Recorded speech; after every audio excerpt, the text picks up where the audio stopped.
এই দেখুন, এই চালটা কেউ চেনেন? এই চালের রঙটা হয় লাল রঙের।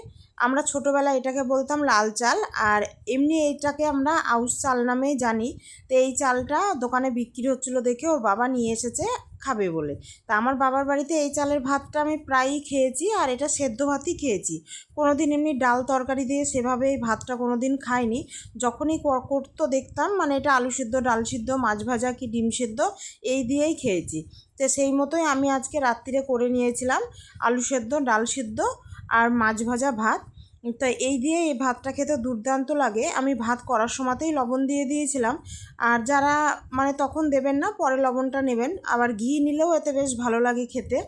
তাই এই যে গরম গরম ভাত, তবে গরমে খেতে হবে এই ভাতটা, কারণ চালটা বেশ মোটা, যার জন্য ভাতটাও বেশ মোটা হয়। আর এখন তো সবাই সরু চালের ভাত খাওয়া অভ্যাস, যার জন্য মোটা চাল খেতেও একটু অসুবিধা হয়। কিন্তু ভাতটা না খেতে খুব মিষ্টি হয়, যার জন্য মানে খেতেও খুব ভালো লাগে। তা আজকে রাত্রে শখ করে করেছিলাম এই আউশ চালের ভাত, আলু সেদ্ধ, ডাল সেদ্ধ আর মাছ ভাজা। তবে খুব টেস্টি হয়েছিল খেতে। একবার খেয়ে দেখতে পারেন যারা কোনো দিন খাননি এই আউশ চালটা, তবে খেয়ে দেখতে পারেন, খেতে কিন্তু দুর্দান্ত লাগে।